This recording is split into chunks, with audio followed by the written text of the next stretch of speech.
Hi, everybody. It's Tim Hagan, and welcome to Wednesday Workshop. Today, we are going to talk about a very new topic. Now, all of our clients that go through progress coaching training are familiar with what we're about to teach you, and that is supplemental coaching. How do you supplement your direct coaching? Now, let me go back and define direct coaching. When you're coaching someone directly, like one-on-one, hopefully you have scheduled sessions weekly, bi-weekly. Now, if you're coaching your team or a team, you're typically coaching probably once or twice a month, doing a group coaching endeavor. Now, those are events, right? Those are events or conversations woven together. So what we have always done at Progress Coaching is try to come up with really innovative ways to accelerate your coaching. Let's go back even further before direct coaching and define coaching. Coaching is an investment in somebody that who would otherwise not invest in themselves except for the help or the investment from you, the coach. And the way you do that does not only have to come out of the format of words out of your mouth or questions. So how do we accelerate coaching? Well, we bring in a little bit of a form, and this is where my degree from UW Milwaukee comes into play, albeit 30 some years ago, and that is adults learn best when the material directly applies to them. So nothing against my friends in training, because training's not the problem. Yet when we're coaching people, how do we accelerate it? Because we all know the number one objection we get, I don't have time to coach. Yet we know the real reasons are, I don't know what to do and I don't know what to say. So if we can help people know what to say, learning questions, learning active listening, and we can help them with the doing part by accelerating what they're coaching to, really good things will happen. So what is supplemental coaching? I will share with you. You can use books, videos, articles. You can use observation. You can use journaling. You can use peer-to-peer coaching. There's all forms of coaching that you can use. Now, at Progress Coaching, we teach about 7 or 8 different types of supplemental coaching and how to design that into a coaching plan. Here's the cool thing. When you are coaching someone directly, so we'll focus on one-on-one coaching for our direct coaching just for a bit, we can bring a lot of things into play. Now, when we do the same thing with teams, we can do the same things. Let me give you 2 examples of how we use video. One of my favorite videos of all time is with a young man who has Down syndrome, and his nickname is Money Robert. Money Robert is the manager of a basketball team. On senior night, the coach was kind enough to put him in the game. He scored the last shot. It was a 3-point shot.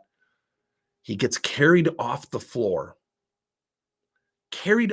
not by his team, by both teams and their set of fans.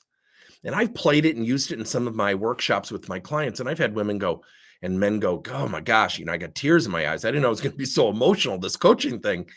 And what's really cool about it is I had another client of mine who saw this and he used it differently. And it was really creative.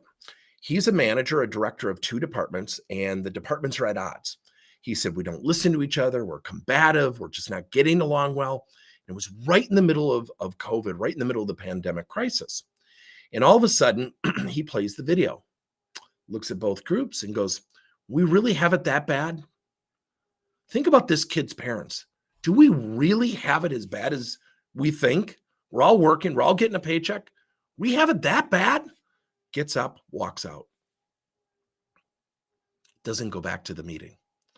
I said, you did? I didn't tell you to do that, did I? And he said, no. And I said, what happened? He said, 20 minutes later, a guy comes in my office and says, we don't want you to come to the meetings anymore. You're right. We sat down. We came to an agreement.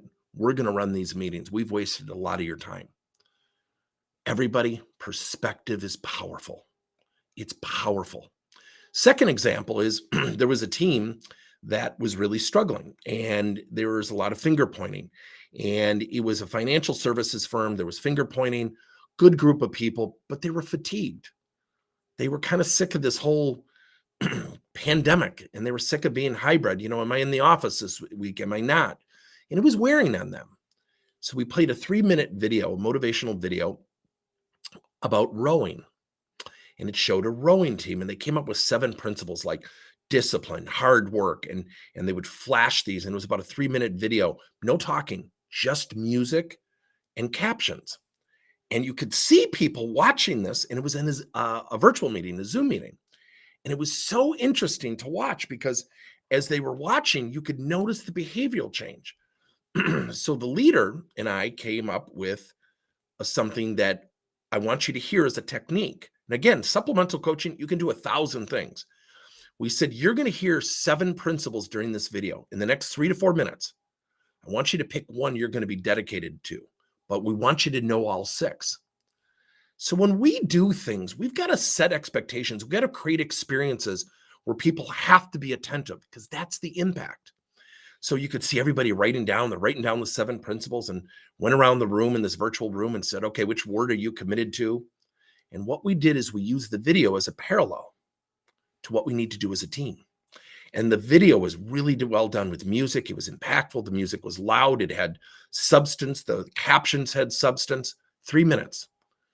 About 30 days later, I asked the manager, I said, has it sustained itself? He said, yeah, surprisingly, it really has. He said, but I did something. I said, what's that? He goes, I ordered some posters around the office. Now they're hybrid still. He said, but I ordered posters. And what I did is I put them all around our department. And I said, oh, that's so cool. And he said, the other thing I did is I got some screensavers. So when I schedule or do my virtual sessions, I show a team rowing. And I said, okay, as the reminder. He said, yeah, 30 days later, they were still acting as a great team. They just had to be reminded. See, often we rhetorically say, okay, come on, guys, ladies, we got to work together. We got to get along. Come on, we got to find a way to work together. If that worked, I wouldn't be in business. So let me tell you a great coaching story. I love this story because it's almost 20 years old. It was a young sales rep. This is not a sales coaching story, but it's about a sales rep. And I remember I was in the middle of a meeting. I was sitting next to the CEO, the president at the time. Across the way was this rep's manager, and across the way were a couple directors, VPs that knew me really well. And the manager was basically saying, I'm going to be firing this employee this Friday. And I knew the kid, and I'll say the term kid because he was young. He was right out of college. And as I was sitting there and asking the manager, I'm like, oh, that's too bad. How come? He said, he's not hitting his numbers. I said, oh, wow. And I was disappointed because I knew him. I liked the kid. I knew he was a loner. I knew he kind of kept to himself. I knew he had a negative attitude. I knew he was hard to work with. I knew those attributes. Now, I got along with this kid because he loved the Chicago Cubs, and the Milwaukee Brewers are my team, but they're also a client of ours. So we would kind of banter and have fun with each other. And I looked at him and I said, why do you think his numbers are low? And I want you to hear this, because this is one of the most unfair analysis of somebody that I've ever heard in my life. And people in the room, for the most part, were accepting it. And I said, well, why are his numbers so low? And he was at 71%. I still remember the numbers. And he said, I just don't think he's wired for sales. I look around the room. I said, okay. And everyone, for the most part, is accepting this response. I said, do you mind if I ask you kind of a really crass question? He said, sure. I said, what does good wiring look like? He said, excuse me? I said, you know what bad wiring is? What does good wiring look like? The president, now CEO, sitting next to me, goes, Tim, what's your problem? And I go, we're about to fire a kid, 7 months out of college. He's going to leave kicking and screaming. No one's going to argue that point. Would he be wrong? Or maybe we're looking at this the wrong way. And he said, what are you suggesting? I said, I'm here a lot. I'll coach him. Now, at this point, the manager's not thinking about my Christmas present. So we agreed to give this kid another shot. And I want you to hear my tactics. So I sit down with this kid and I realize, you're in the bottom of the 9th inning, using a baseball analogy. He goes, I know. He said, I said, but I'm going to be here for you. I'm going to be your biggest advocate. I swung a bat for you today. He said, okay. I said, I swung a bat for you today. He said, no, Tim, I know. And I said, no. I swung a bat for you today. There will be no rebuttals. You will do what I ask, but I want you to trust me. He said, okay. I said, every week, I want you to do a random act of kindness for somebody. He's looking at me like, what? My sales are low. I don't need to be friendlier to people. And I said, will you trust me? He said, sure. said, random act of kindness. It could be getting someone a cup of coffee. It could be serving them lunch at their cubicle. It could be whatever you want it to be, but you have to quantify it. So in progress coaching, we teach something called learning projects, things people do between your coaching sessions that's tied to the area that you're coaching to.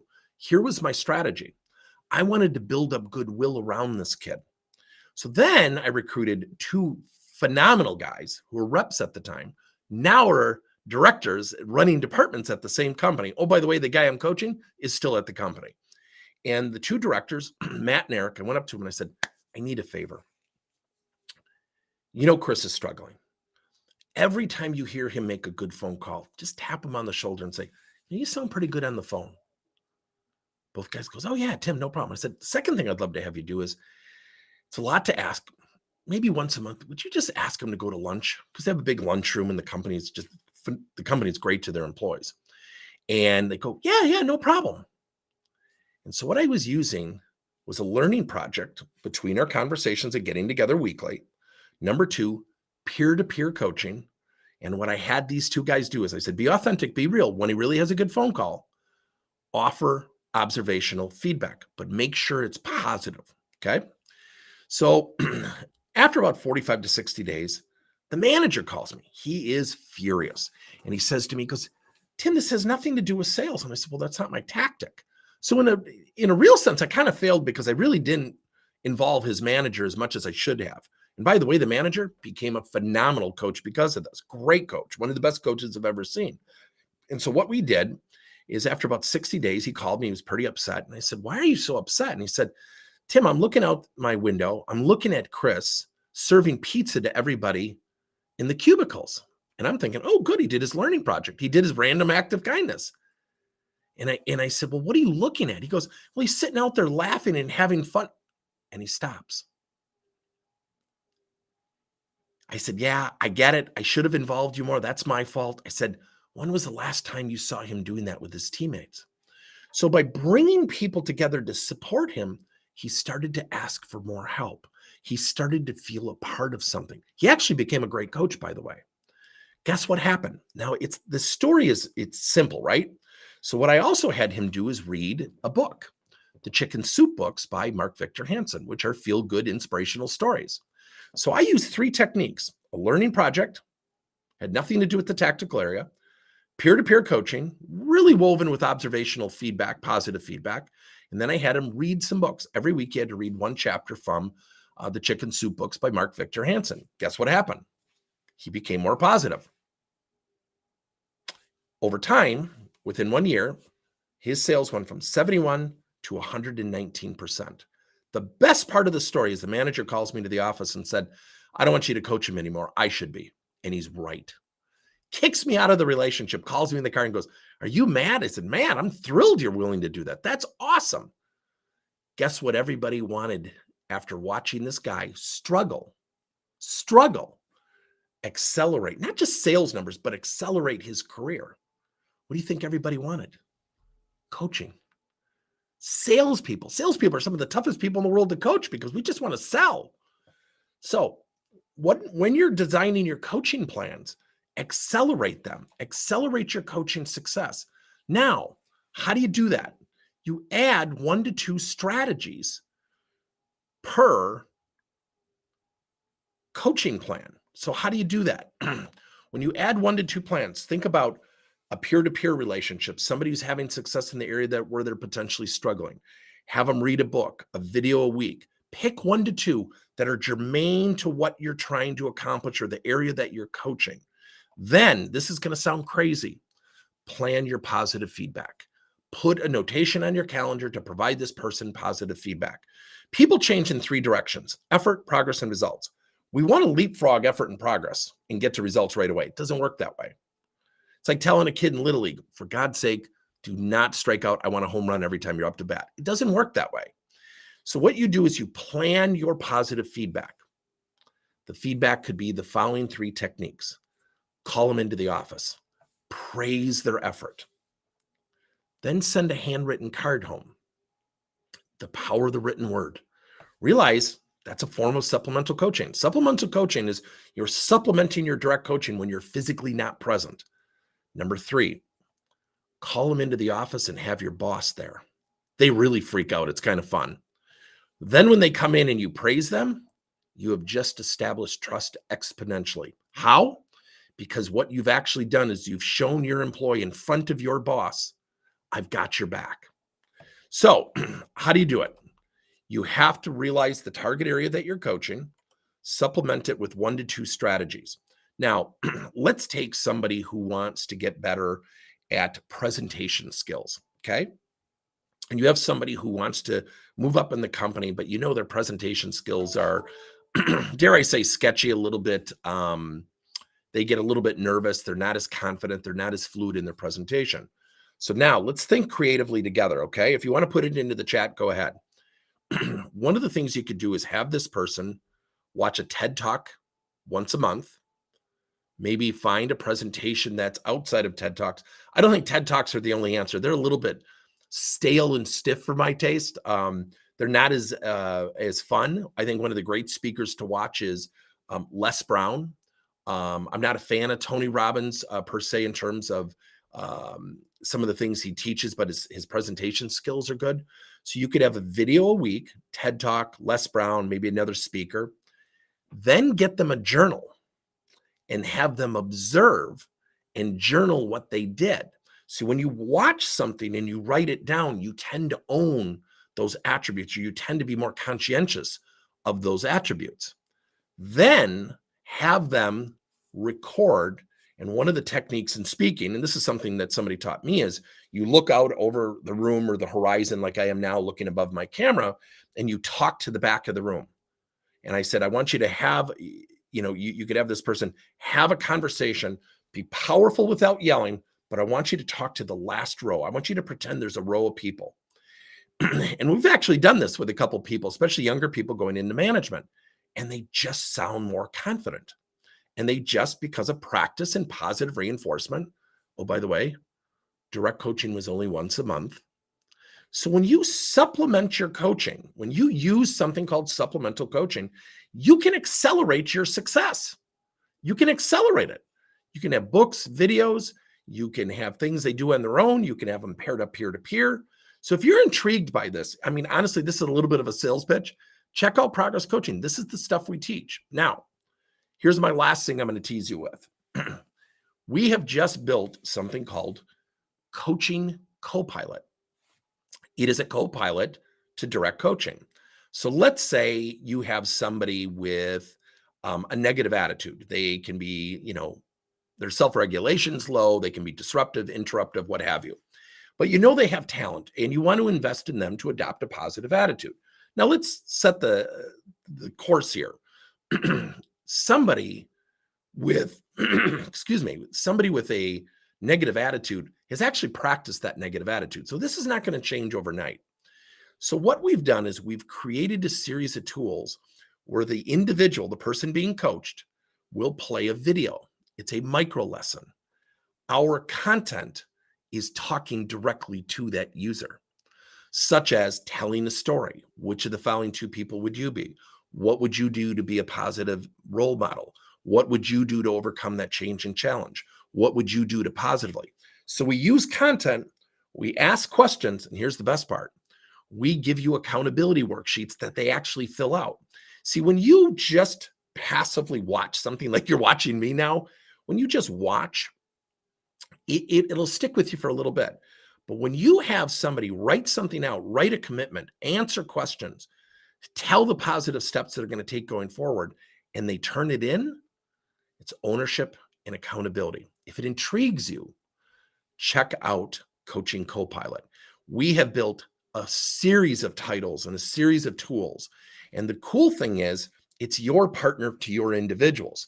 So if you're coaching people on teamwork, attitude, lack of motivation, lack of career development, you want to raise their speaking skills, we've built out all these micro lessons to become a supplement to your coaching. And the cool thing is we license the whole company on an unlimited basis. I don't say this to turn these Wednesday workshops into a big sales pitch, but I want to add context that we're actually, practicing what we preach, so to speak. So again, quick review. First of all, I appreciate you coming to these Wednesdays. Supplemental coaching is when you are not physically present. It can use a variety of tools. I want you to think about also using stories and think about accelerating your coaching. Now, how do you do that? You pick 1 to 2 strategies. Observe and journal, read a book, read an article, watch a video. And then what you have to do to make them feel good about getting better, and that's our big slogan here at Progress Coaching, to feel good about getting better, you have to plan your positive feedback. Remember, people are going to hit bumps. Help them feel good. Help them feel good about getting over those bumps. See, when there's silence, people will come up with reasons why to stop, not why to continue. So, we're going to put a link in here in a little bit. I hope you have found this intriguing. This is one of my favorite things to teach. I want to share this with you. As many of you know, I've coached volleyball on and off for 30 some years. I don't call the guys at the end of the bench players. I call them like advisors, or I call them, special teammates. And I will assign each one of them to be loud in the bench, or you're a back row advisor. I want you to tell the people, the libero, the back row, the DS, what you're seeing. You're the front row specialist. You're going to tell the guys what you're seeing when they're blocking. And I give them a role and responsibility because it's valuable. What are they doing? Peer-to-peer coaching during the timeout. Their teammates are talking to each other. They're sharing what they see. We have to take a step back and realize everything that comes out of our mouth isn't the only answer. And if it's working for you, fantastic. This also gives you an option to accelerate that, to accelerate the effort, to accelerate the progress, to accelerate the results. Good luck. I hope this was helpful. Let me know your thoughts. Put your thoughts into the comments, and we will see you next Wednesday. Thanks, everybody.